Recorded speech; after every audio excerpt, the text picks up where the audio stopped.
no money down, got a check, got a house, and I decided early on cash flow is what I wanted, and we went in, we cleaned that house up, and actually got us a lease optionee in the house. They gave us a couple of thousand as earnest as option consideration, and we were making a couple $100 a month. So I thought it was great, man. I only need about 20 of these, and I won't need a job. You're listening to the We Love Equity Real Estate Show, a podcast that discusses the intricacies of real estate investing with your host, Marcus E. Maloney. Marcus is a real estate investor best known for being the equity king. He's been awarded that moniker because he and his team find amazing real estate deals. He will be talking with investors who have done some transformational things in the real estate industry. They'll discuss their process, their strategies, and how their investments transform their lives and the communities they invest in. We welcome you to the We Love Equity Real Estate Show. Hello, We Love Equity family. On today, I have a very special guest based out of Colorado Springs, Colorado. I have Mr. William Tingle. William is a subject to investor with over 20 years experience in the real estate investing industry. So he is a master facilitator, transaction engineer, and coordinator. So today we want to talk about subject to investing with William Tingle. William, welcome to the show. Hey, thanks, Marcus. I appreciate it. Glad to be here. All right, all right. So, William, give us a little background. I know I talked a little bit. You started as a, well, you know what? I'll let you tell the story. You can tell us your story, man, how you got started and everything like that. Okay, Marcus. Well, I'll tell you, I was a restaurant director of operations in Macon, Georgia in 1999. I'd been in the restaurant industry for about 20 years. Had a wife, a couple of kids, never saw them. I was working 70 hours a week and really getting frustrated. I made decent money, but just didn't have a lot of family time. I was getting a little bit older. I was getting close to 40 and said, is this really what I want to do for the rest of my life? But didn't really have a direction on which way I wanted to go. And like a lot of people, I was up at 2 a.m, just pondering life and what my direction would be. And a Carleton Sheets infomercial came on the television. And I'd seen that thing a ton in the past. But just for some reason that evening, I said, you know what? If those guys can do it, I can do it too. Reached over, picked up the phone, ordered the course, and just started buying houses.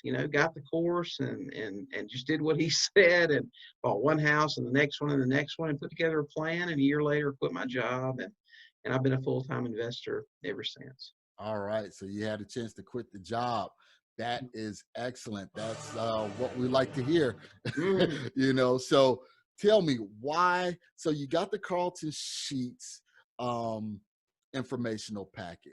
What did you do? I know you started diving into it. Kind of walk us through that process. Well, Carleton Sheets, it's a pretty basic program.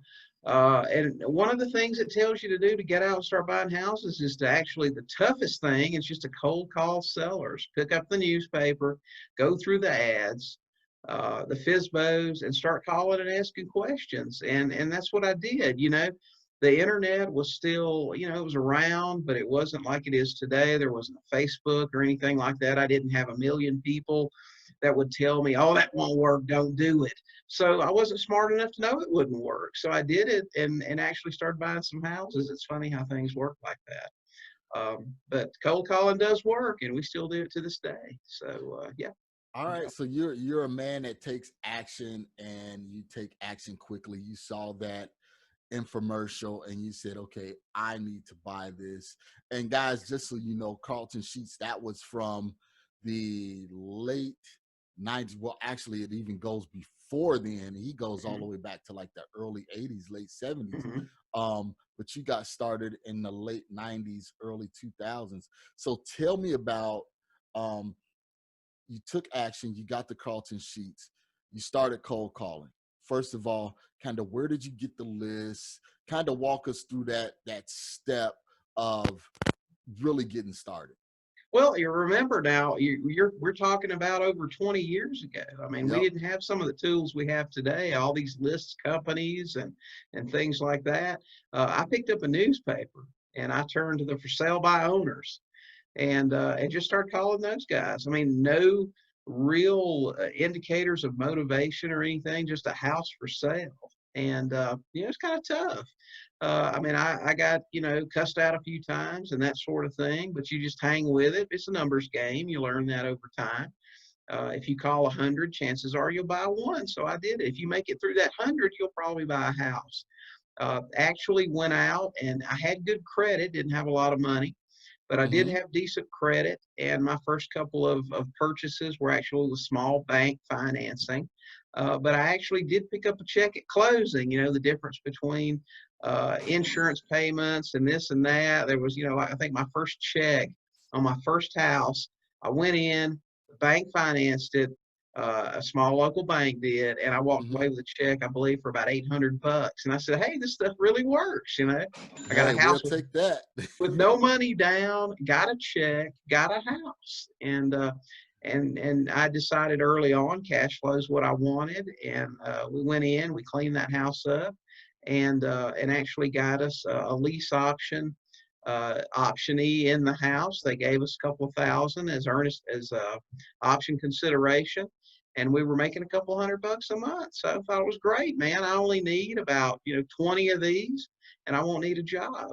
And so that's what we focused on for the next 12 months. There And you and that's go. the plan we put together, buying a couple of them a month. And at the end of that year, we had about 25 houses, and we replaced our job income. So that's what we did. Wow. So you guys were busy on yep. So you guys were really working it. And man, I am really excited about that. So tell me, subject to investing, that seems like a little sophisticated getting started, because when people say subject to, it's almost like you waving a magic wand and you're trying to woo somebody and put a spell over them. So Yeah. kind of walk us through why you chose subject to and the art of subject to investing. Well, I'll tell you, Marcus, what happened was, we bought those first 2 or 3 houses with some bank financing, and that went well. Like I said, I had good credit.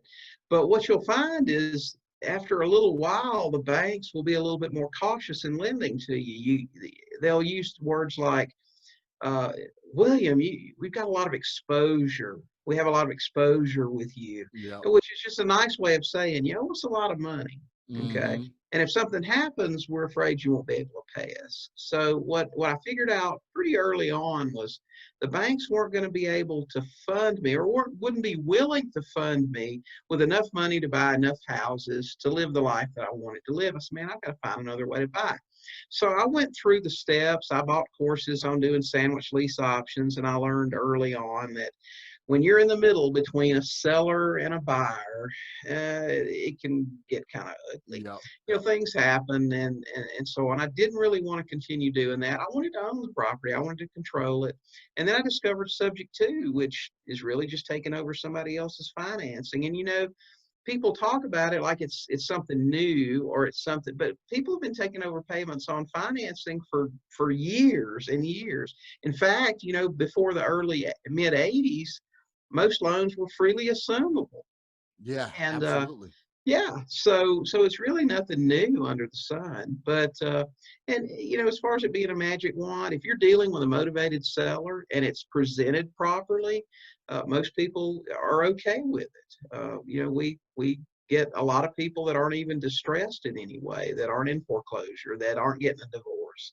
It's just an alternative that works for them. Just explaining, hey, we work a lot like a relocation company works.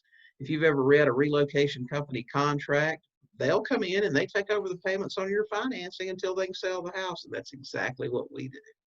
Wow, that's a great way to position it. And that's the first time I ever heard it positioned that way, that we're like a relocation company, that we will come in, and take over payments until we sell the Mm-hmm. house. That makes it a lot easier, because one of my questions that I had for you was, how do you get the seller, you know, you're talking to a stranger, they don't know you, you don't know them.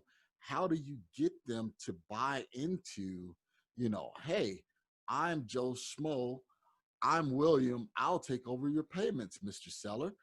Kind of walk me through that conversation. Well, again, it's going to depend on the seller that you're dealing with. People that are in foreclosure and don't have anywhere else to go, they're much more likely to be okay with that. It's all in the presentation. This is what I tell my students.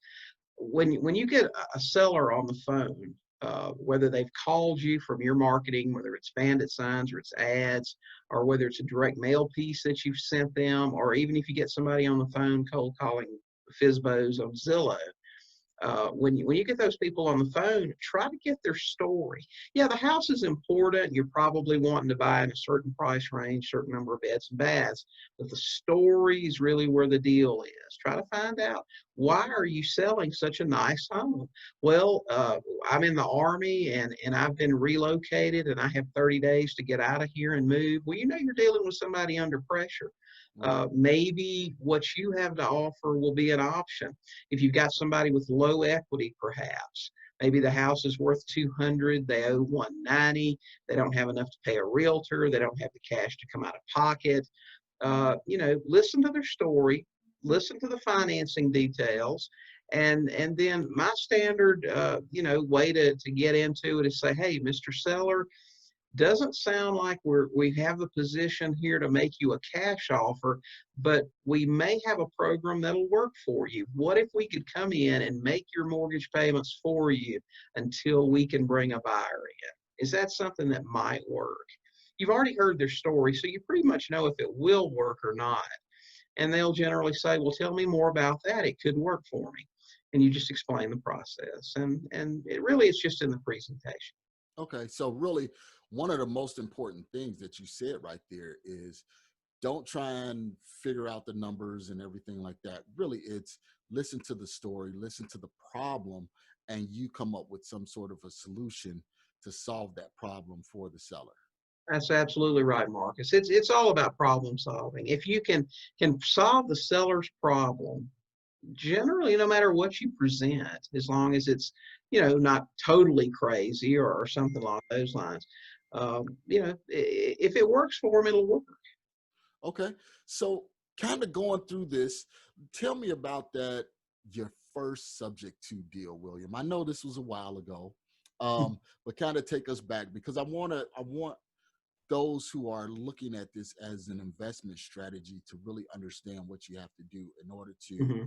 position the property, position yourself, as somebody credible and everything like that. So kind of let's walk through the first deal. We'll kind of throw out some softball numbers. If you don't remember the exacts, that's fine. Let's just kind of see what somebody getting started, what would they need to do? So going from step A all the way through. Well, I remember my first subject too very, very clearly. I was driving down the interstate in Macon, heading home, and a young gentleman called me from a bandit sign.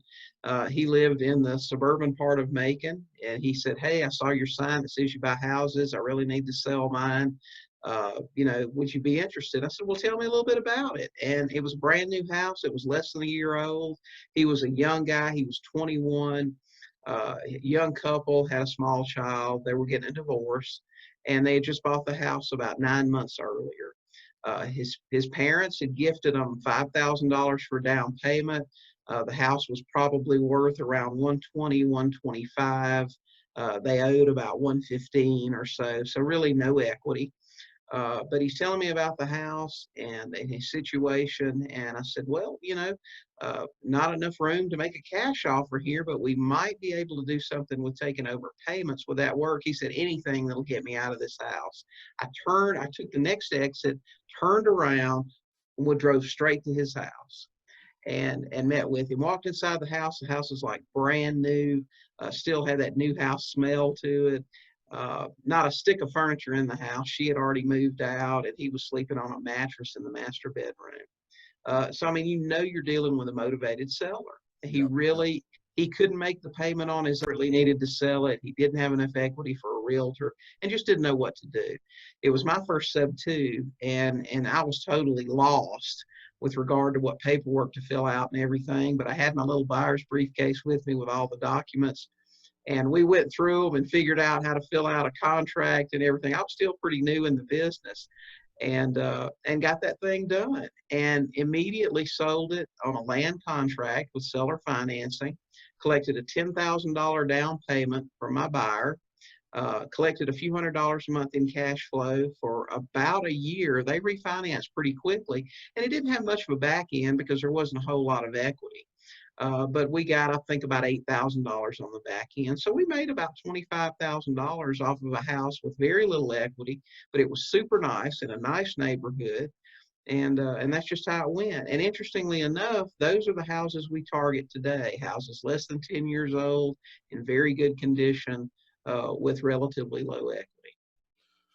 So kind of looking at this scenario, because you were just getting started, you didn't Mm-hmm. know. I mean, you sensed the motivation. He said, "Look, I just got to get out of this house," and you said immediately, "Turn the car around, let's go." Mm-hmm. You know, That's right. um, so you got there, you walked through the property and everything like that, and you told him, "Hey, you know what? We can't make a cash offer because you don't have the equity, but we can possibly." Take over the payments and everything like that. And he was fine with that. Do you remember how much the payments were monthly on a mortgage? I want to say the payments on that house were around $750 a month, and our buyer's payments to us were around 1,000 or so. So, like I said, it was a couple $100s a month in cash flow, Okay. $200 or $300 a month. It didn't have a tremendous amount of spread on it, but it was, like I said, it was a great house in a really nice area where people wanted to live. So that worked out to our advantage. And that's really the key today to me. If you're buying nice homes where people want to live, you'll sell those houses. So, William, kind of share with us. Um, you did all of the paperwork. Now, the deed, was it transferred into your name or was it still deeded to the original owner, the seller? No, when we buy houses subject to, we get the deed from our seller immediately, and that gets recorded. I mean, title transfers, and we use a trust for every transaction. We take Gotcha. title and trust, and I know that can get a little complicated for some people, but we don't hold anything in our personal names. Okay. All right. Great. Great. I just wanted to clarify that for the listeners. So now the deed is in your name, the mortgage or the loan is still in the seller's name, and then you went out and found a buyer. Where did you find this Correct. buyer? Where did you find this buyer We advertised in the paper at? actually at Okay. that time. That's what we did. Nice home, owner will finance. Your down payment qualifies you. Good, bad credit, it's all good, and that's what we did. So we found a buyer that had 10,000 down, and they looked at the house and they were ready to buy it. All right. So guys, you hear that. William was doing this without the internet. This is newspaper, That's right. so if he could do it with doing it in marketing in a newspaper, how much further can you guys go with the internet and social media and everything like that? So you got this first deal done. William, were you ever concerned that the buyer wouldn't make the payments? Oh, sure. Of course I mean, and that's something that you've got to be conscious of, even today, in your transactions. And that's why a smart investor is going to take part of that down payment and bank it. Okay, Hmm. 3 to 6 months of payments, you want to keep those available to you at all times. In case your buyer doesn't pay, you're still able to fulfill that obligation that you made to your seller to make those payments on time because they're trusting you with their credit, and that's important. So, and depending on what state you're in, you may want to put more back. If you're in a state that's got a long foreclosure process, or if your buyer decides they want to dig in and you can't get them out, then you got to keep making those payments. But I was in Georgia, and it was really easy to get somebody out of the house in Georgia. I mean, even a Okay. foreclosure didn't take but 30 days there, so it's pretty Wow, simple. wow. Okay, sounds great. Sounds great. So, um, what was next after that first deal? Okay, you got the bright idea. You're like, wow, this really works. what was next after that? Well, after that, I mean, we focused solely on sub twos, and that's been our, 99% of our business model ever since. We like to take over payments. Now, if I can buy a house really inexpensively, we did some other stuff. We bought some less expensive properties and fixed those up nice and turned those into rentals and did some of that stuff. But by and large, the nice homes, the 150, 200,000 and up houses, we're looking to take over payments. I mean, think about it, Marcus. I mean, even as an investor with excellent credit, I can't get loans in the 3% range. Right. Long-term fixed financing, it's just not happening for us. But homeowners can do it every day. As a matter of fact, I read an article this morning that said interest rates have dropped below 3% right now. Imagine that. Yep. If you've Yep. got financing, long-term 30-year fixed financing at less than 3%, and you can sell it at 6 and 7%, you're just making the money on the spread. There you go. Sounds great. Sounds great. So that is definitely a moneymaker right there. So we went through the numbers. What were some of the challenges that you faced in that first deal? I mean, because I know, or if it wasn't the first deal, maybe another deal down the road, because I know everything isn't perfect. So kind of what's some of the things that made you scratch your head and be like, wow, I wasn't really ready, really prepared for this? Well, I gotta say, buying subject to has been a pretty simple thing. Once you understand, how the pieces work together and the best way to handle things, you have to be aware of the due on sale clause, which, gives the bank the right to call the loan due at any time if they want to. Now, So that's a big so fee. so real quick, William, let's talk about that. So now I know that's one of the scariest things that people look at going into subject to investing. So explain the due on sale clause. Well, the due on sale clause came into play in the mid 80s after the interest rates got so high and people were assuming loans. If you remember, I wasn't investing during this time, but I was around, so I was aware of it. In the early 80s, interest rates, I mean, people had negative amortizations on home loans because the interest rates were 18, 20%. Yep. So a lot of people, instead of, getting new financing, they were assuming. And the bank said, gee, we're losing a lot of money. We need to put something in here. We need to pretty much stop the whole assumable loan thing that's going on. So they pretty much did that with something called a due on sale clause. And all that is it's a clause in your mortgage or your deed of trust or your security deed that says that if title ever transfers on this property, the bank has the right to demand full payment on the balance. Now, there are certain exceptions to that, such as in the death of the borrower, transfer to an heir, or the use of a land trust. So we utilize land trusts as a way to sort of, if you will, skirt the due on sale clause. Is it 100% guarantee it'll work? Well, probably not, but this is what I've learned in 20 years. Most banks aren't interested in foreclosing on performing notes. They just Right. want to get paid. I've been doing this 20 years. I've never had a loan called due. In fact, I put out the word several months ago to all investors that I knew that I had access to through Facebook or websites or whatever, saying, hey, if you have knowledge of a loan that's been called due, personal knowledge, let me know. I'd like to talk about it. And I only had a couple of responses and one guy that could actually confirm. I mean, it happened to him, so it wasn't Okay. hearsay.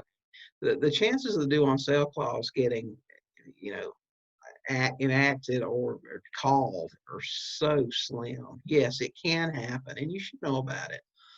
But chances of it happening, if you handle insurance properly and make your payments properly, are virtually nil. Okay. It's just not going to happen. And that's one of the things that I tell people also, doing this for nearly 10 years. I have never run into anyone that said, hey, at the bank called my note due. Well, I'm Mhm. not a subject to expert by no means, but I talked to quite a few investors. And again, I've never heard that happen where the due on sale clause was triggered and the bank, wanted to take the property or wanted all of the balance paid Mhm. due. So, okay, that's great. That's great to know, because I know that was one of the things that's concerning to some people. And it was something else that you said in there that really caught my attention, William. And that was when you're transferring everything over to the new buyer. Okay. Kind of walk us through that. How do you explain that to the new buyer? Yes, it's seller financing, blah, blah, blah, blah, blah, so on and so forth. Who are you? You know, who's the original seller? How do they make their payments? Kind of walk us through that process. Well, we don't go into the details about how we bought the house or anything else. We advertise, whether that's through a website or Facebook Marketplace or bandit signs that we do use in markets, or however we're advertising, also available for sale. When they contact us, it's yes, we do offer seller financing. We sell via a land contract. We don't transfer title to our buyers until they either refinance us or they completely pay the loan off. We maintain legal title, they get equitable title, which gives them all the benefits of home ownership. They get to do what they want with the property. They get to claim a homestead exemption in their state as far as their taxes go. They get all the benefits of ownership, but we retain legal title. And that's really, in some states, that can make it easier to take the property back if they fail to pay, but it's really more of a psychological sort of thing. We're just going to hang on to this until you guys are able to refinance us or pay us off. We're taking a chance on people that are credit challenged. And so we just want to hang on to that legal title. That's just what we do. But we'll have a closing with an attorney in an attorney's office or title company, whatever the norm is in that state. They'll bring their down payment to closing. They'll get all the regular documents, the land contract, the disclosures, HUD or ALTA form. It's a regular closing. The only difference is they don't get a deed at that time. And then they get the keys to the house. They move in, live there, pay us. And like I said, we put them with credit repair people and also a mortgage broker to encourage them to refinance. Our goal is to get this done in 36 months or less. Now, will everyone participate and work on credit repair? No, that's just how people are. But we don't mind collecting that $300, $400, $500 a month in cash flow for an ongoing period either. Okay, because that was going to be one of my questions, was how do you qualify the buyers? So, well, now, Dodd-Frank changed things a little bit, and you have to decide as an investor early on if you want to be Dodd-Frank compliant or not.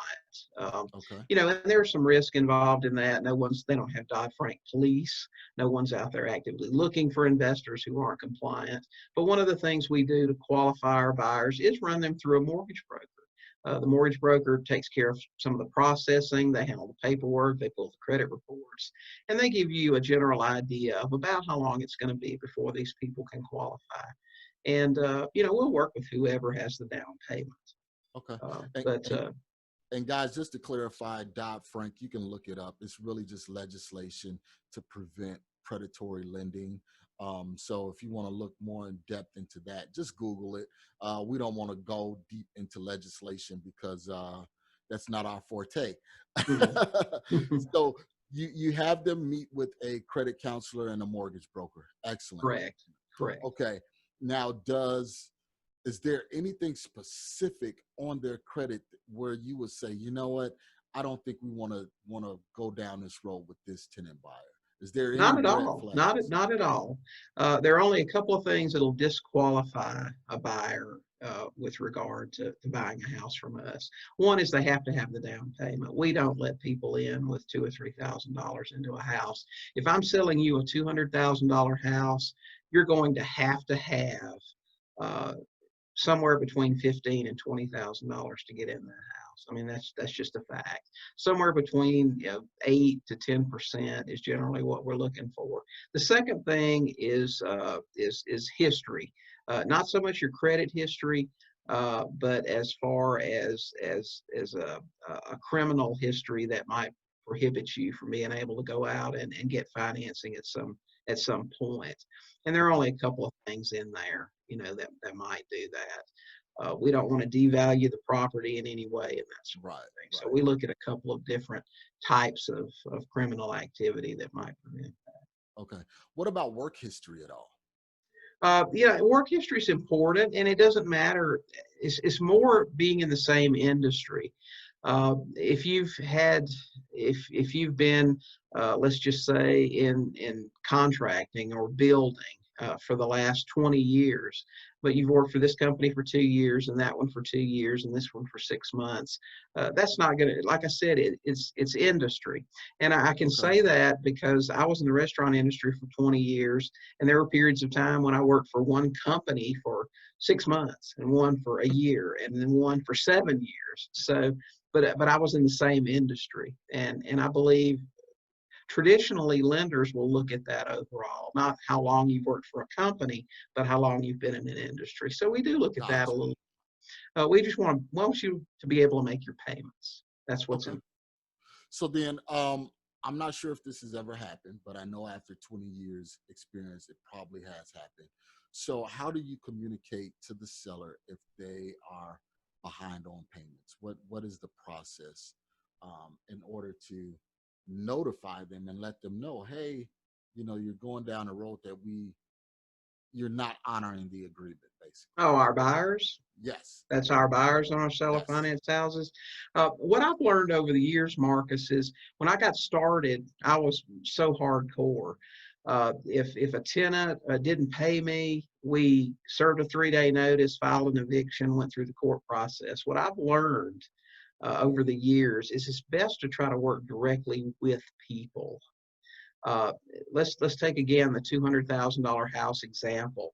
If Joe has given me 20,000 down and moved into a house and paid me for a year and a half, and all of a sudden he lost his job or he's getting a divorce and he can't pay me anymore, it's a lot simpler for me to go to Joe and try to work something out with him that allows him to leave with his dignity, if that's what he needs to Mm-hmm. do, than try to force him out of the house. My chances of getting a house back in better condition, under better terms, easier, is much greater if I approach Joe and say, "Hey, Joe, I understand, you're splitting up or you've lost your job, whatever the case may be.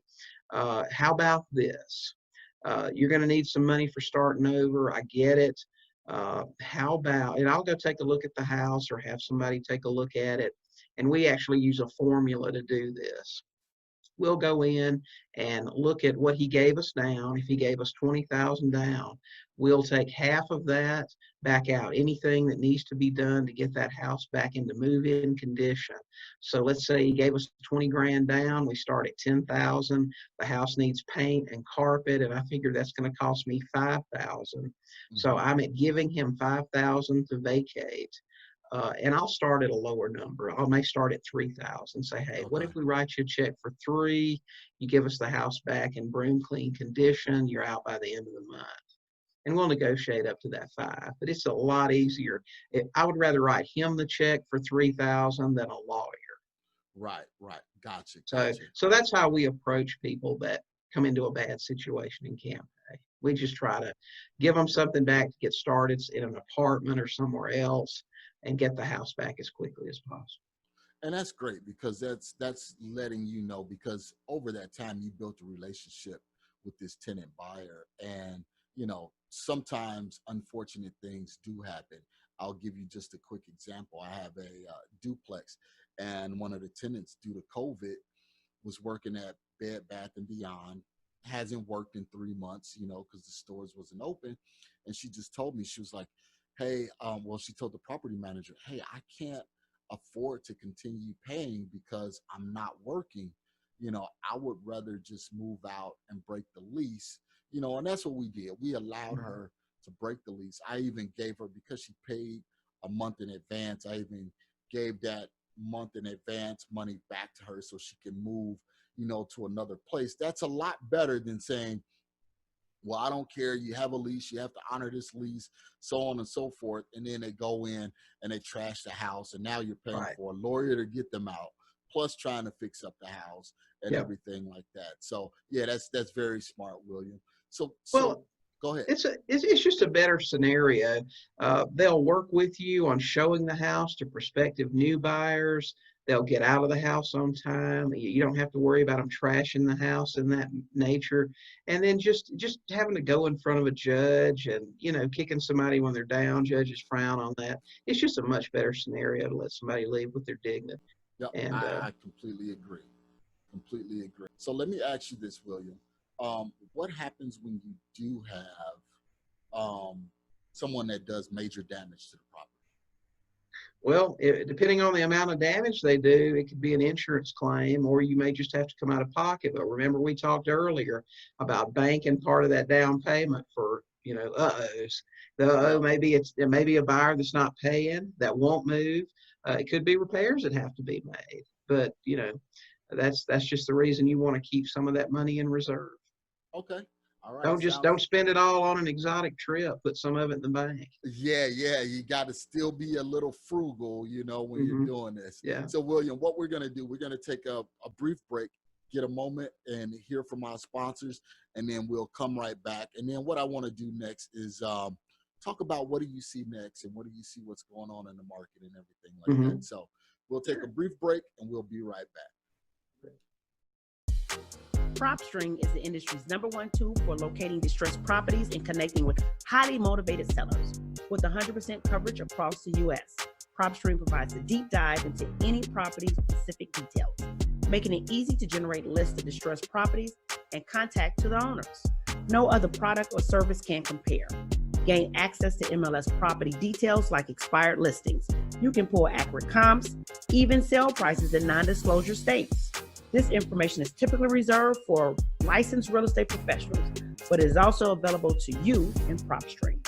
Gain access to unlimited nationwide property search, comparable home sales, targeted marketing lists, and owner contact lookup, built-in marketing tools, hundreds of filters to search and sort leads. Start your free 7-day trial now by going to proud.propstreampro.com/WeLoveEquity. Okay, welcome back, guys. We have William Tingle here, subject to investor from Colorado Springs, Colorado, and he has 20 years experience in subject to investing. So, William, now that we're back from our break, why would subject to investing be a good strategy for a novice getting started? Well, I think it's a fine strategy for a novice. I think the biggest problems that I see with people getting started is just the only, like I said, potential problem that I would see was not getting completely educated on how it works. You need to be aware of the pitfalls here. You're taking over payments on somebody else's financing. They are trusting you with that. You could not make payments and totally fry someone's credit. If you're dealing with somebody in foreclosure, yeah, they probably have bad credit anyway, but you don't want to make it worse. That's one of the selling points for what we do is that, hey, if they're behind on payments, if their credit's been tarnished because of it, we're actually going to improve their credit. We're going to come in and make those payments on time and help build things back up. Understand the process. It's great if you're starting out and don't have a lot of money for down payments and that sort of thing. But do educate yourself completely. But as far as if you have bad credit, you can still buy houses. But you need to work on those things that have caused you to have bad credit. Yeah, okay, if not making your payments is something you have a history of doing, you need to change that because people are going to be trusting you. But as far as things for a newbie, you don't have to have great credit to buy as many houses as you want. You don't have to have a lot of money for down payments, but do educate yourself on the process. Okay. And then let me ask you this, William, what about finding that title company or that attorney to work with you as far as subject to investing? Because I know, some attorneys, although they may be real estate attorneys, they may not have as much experience. Is there a certain kind of attorney that someone needs to find? How do we go about that? Well, you will find attorneys or title companies that don't like it or don't want to do it, and that's okay. That's part of the process. What I always encourage people getting started to do, if you're not a member of your RIA, join UREA. You'll make contacts there. The networking is worth the cost of getting in. Uh, Also, typically, a lot of times at UREA, their sponsors will be attorneys or title companies. And if not, at least people there that are already doing this can give you tips and leads on who you need to check out to do that sort of thing. When I got started, the closest UREA was 2 hours away in Atlanta. So I had to, hit the pavement. I had to knock on doors and talk to lawyers. And Georgia's not a title company state, so it was all attorneys. What I found is that if you're dealing with attorneys, get some of the older guys that have been around through the 70s and 80s. They know about all this creative stuff. The young people, they don't know much about it. So I would say hit the older guys because they're familiar with creative financing. But join your RIA. That's the biggest advantage to finding the people for your team that you need, whether it's realtors, attorneys, title companies, contractors. Uh, the other investors in the RIA will be able to tell you who to go to and who to stay away from. Okay. So now you mentioned realtors, because I know realtors always want to do everything by the book, according to the book. I'm a licensed agent, a licensee, so I know, kind of the stigma brokers put on doing some things creative. Is doing this because, and I know the answer, but I want to make sure that everyone else knows the answer, because some realtors will say, hey, you know what you're doing is illegal. Kind of clarify that for us, Will. Oh, yeah. Well, you'll have some attorneys tell you it's not legal, but definitely agents and realtors, I'll tell you. Uh, yeah, when I first moved to Colorado Springs 6 months ago, one of the things we wanted to start pursuing was low equity, long days on market MLS listings. We interviewed we must have talked to over 40 agents to get down to 8 or 10 that we could actually sit down with, to get down to a couple that we could work with. It was a process. But one of my favorite things to do nowadays is if I get an agent or attorney that real estate attorney especially that tells me subject to is illegal, I ask them, have you ever seen a HUD or an Alta? If they've ever closed a house, they've seen a closing statement. Yeah. And so my next question is, well, what about lines 203 and 503 on the HUD, which says existing loans taken subject to? What do you think that means? That's Gotcha. exactly what we do. And it's right there on the closing statement. So that's my response to agents and attorneys now that tell me something's illegal. Well, that's a good rebuttal, because you're saying, Yeah, hey, you know what? Here's the legal ramifications right here in the HUD, in the settlement statement, that says, properties can be bought subject to, that's right. so that's a good way to, give them a smack. So Oh, yeah. tell me, William, what do you see? What do you see next? And kind of, especially with everything going on in our environment now, what do you see next with subject to investing? And Well, I'll tell you, Marcus, I don't think much is going to change. Everybody was concerned, and anytime you come in, I mean, COVID's a new situation, so everybody, even me, I've been doing this for a while, but I still, so I'm going to be a little bit more cautious in this market. But everything I see, the properties are moving quickly. My sub-2 students are buying houses left and right. I think the forbearance thing we're in right now, a lot of lenders immediately gave 3, 4, 6 months forbearance. There's some questions right now on whether they're going to demand all of that money due and payable at the end of the forbearance period. I think what we're going to see is most of them agreeing to roll that onto the back end of the financing, because if not, there's just going to be millions and millions of homes in foreclosure. Whether they roll it to the back or they don't, it's still going to be an excellent environment for us. If they don't roll it to the back, there's going to be a lot of people that have thousands of dollars due and payable they're never going to be able to make because they've been out of work. They haven't had the access to the cash. If they roll it to the back, you're still going to have people that want to sell. I think it's always going to be a good environment for sub-2. Taking over payments on existing financing is always going to be a great opportunity, and there are always going to be people that need to buy with seller financing. Self-employed people or people that have recently been divorced or in bankruptcy or have medical bills and issues. they're always going to need financing. I mean, some of the biggest lenders right now, even for their A-list borrowers, people with 740 credit scores and above, Wells Fargo, Bank of America, they're requiring 20% down on financing. I'll let them in a house for 10% down. I've got a whole new market of people that I can sell to. I mean, if you have a 740 credit score and you can buy one house in this neighborhood with bank financing, but you have to have 20% down, or you can buy a house next door to it, same house, for 10% down, even if you have great credit, which way are you going to go? Yeah, So 10% all day. Keep that other 10% in my pocket. that's exactly right. When you're talking about a $300,000 house, that's $30,000 you get to keep in your pocket.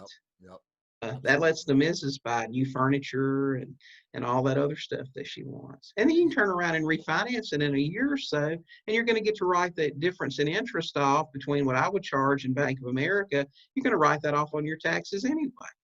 So that's, I mean, it's a smart strategy, you know. Yeah. So seems like you're well positioned, William, to do some more things and get some more deals. So what we're going to do now, we're going to roll into our hot seat round, which is our hot seat. We're going to put William on a hot seat here real quick. So William, answer these questions for me as quickly as possible. But remember, there's no time constraints.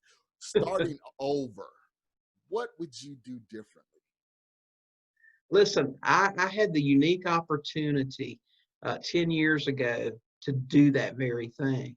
When I got a divorce and I moved out of the country, and for a year or so, I didn't do anything. I said, you know, I've got an opportunity here to, you know, a lot of times we ask ourselves in life, gosh, if I could start over, I would do this, or if I could start over, I would do that. And that's exactly what I did. I started my business all over in 2010.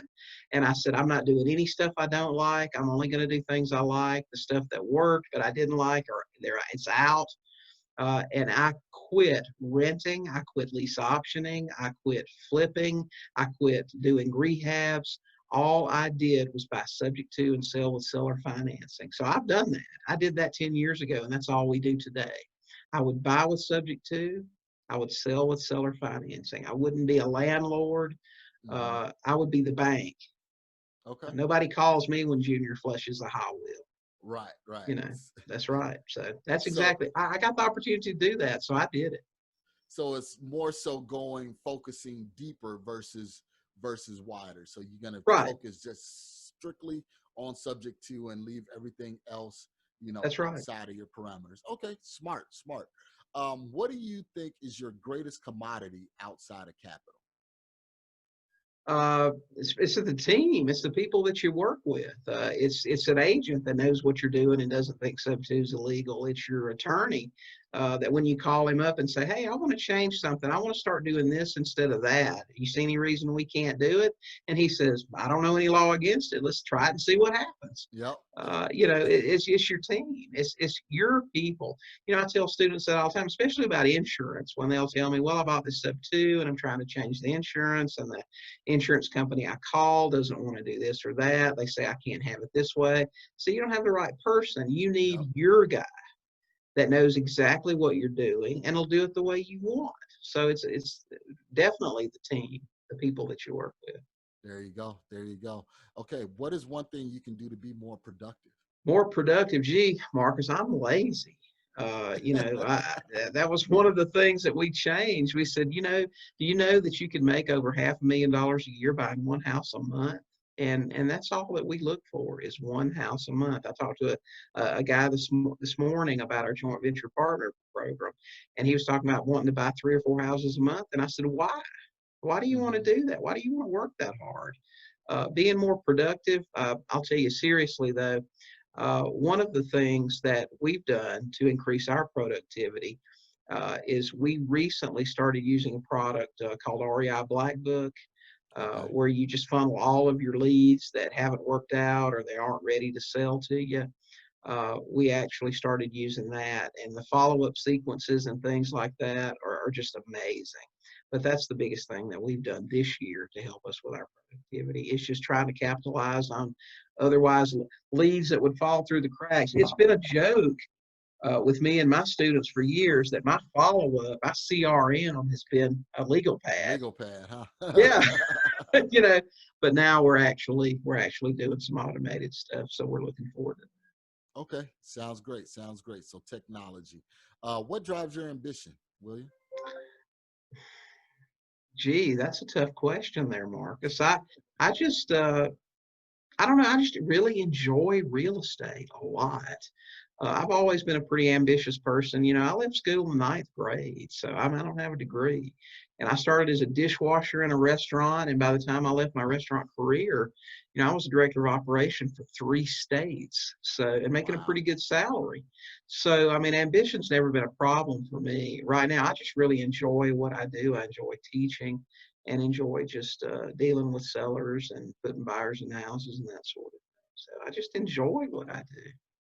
All right. And then what do you believe is your greatest challenge, internal or external? Challenge focus for me.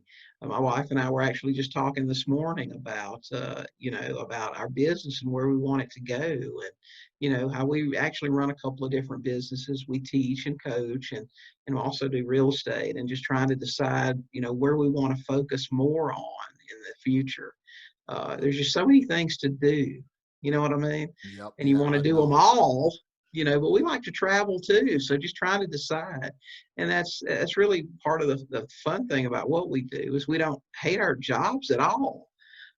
We love it. So we just want to do so many different things. It's just trying to Yep. focus. That's the biggest challenge for And that's that entrepreneurial mindset. You get this bright idea, you're me. Hmm. creative, and it's like, okay, let me go and try that. You know, let me go and do that. And then you say, oh wow, you know what? Now from doing that, I see what we could do this. You know, so Hmm.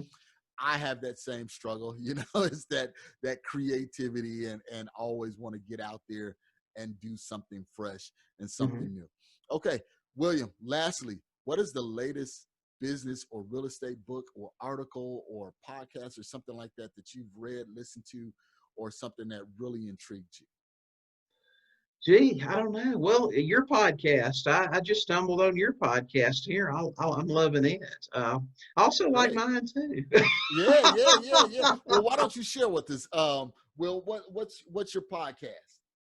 My podcast is the Sub Two Deals Show, and we try to focus on sub two. There's so much out there though. Uh, you know, I originally started it giving tips on subject to how to talk to sellers, how to fill out paperwork, how to do that stuff.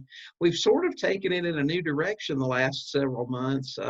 I've started interviewing real estate investors across the country, and we ask them the same questions. You know, what's working in your market? How do you do this? How do you do that? And it just gives you a perspective. We interview investors that are in their first year of investing all the way up to full-time investors, you know, that are buying, you know, 50 houses a year.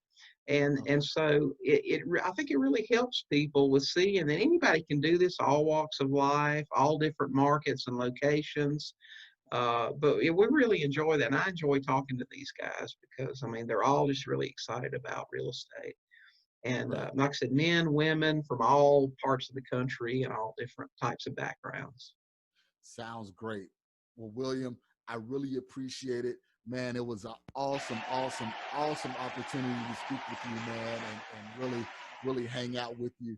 For those who are listening that want to get in touch with you, kind of run the gambit. Give me your podcast again. Give me your Facebook, Instagram, you know, everything. How can we get in touch with you? Even if they Okay. want to be a student.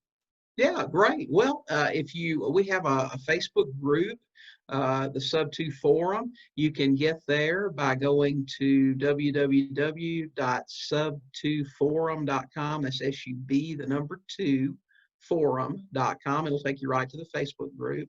If you want to listen to the podcast, you can, of course, find us on Apple or Stitcher or Google or any of those mediums like that. It's just the Sub 2 Deal Show, or you can go directly to our website at sub2podcast.com. It's SUB, the number 2, podcast.com. If you're interested in articles or resources or looking at our products, you can go to our website at sub2deals.com. That's SUB, the number 2 deals.com. And if you have any questions for me or want to contact me, I'm on Facebook. You can look for William Tingle or come to our group. All right. Sounds great. Sounds great. So guys, you have all of that information. I'll make sure it's in the show notes. So when you get an opportunity, make sure you go on those show notes, reach out to William Tingle, especially if you're looking to get into subject to investing or just investing in general. He has over 20 years experience. And he also did it virtually from Belize. We didn't even touch into that. So I may have to have you back on, William, and talk how you were doing it, cross seas. So William, again, I want to thank you. Great job. Excellent opportunity to speak with you, man. And guys, without any further delay, I want to thank you. Always remember to enjoy the journey. All right, guys, that was Mr. William Tingle, who is the subject to investor. I know I had some other subject to investors on, like Joe Bodek and someone else. I can't remember right off the top of my head, but this is a great strategy for those who have little to no money. So you can definitely get in there and get started with little or no money, because we're all about making sure, that you guys win. We want you guys to win. We want you guys to make money. We want you guys to be successful so you can leave a legacy for your family. So without further delay, without further ado, I just want to tell you guys, thank you for joining me. I really appreciate the We Love Equity listeners and the We Love Equity family. If you have any questions or anything like that, feel free to reach out. All right, guys, remember to enjoy the journey. Thank you for listening to today's show. I picked up some great actionable items, and I'm sure you did as well. If so, let me know. You can always reach me via social media at facebook.com/MRCSMaloney, Twitter at MRCSMaloney, and of course, IG at MRCSMaloney. You can also always reach me via email at mmaloney@equityri.com. Make sure you reach out to our guests as well. You can always find their contact information in the show notes below. If you have not subscribed already, what are you waiting for? Join the family. And while you're at it, leave us a 5-star review. This is how we tell if we're providing you with what you need for your journey. If there's someone you would like for me to interview, or if there's a subject matter you would like for me to cover, please let me know. Finally, if you're looking for additional information about real estate investing, go to equityrealestateblog.com. Also, youtube.com/Marcus Maloney. Until next time, family, always enjoy the journey.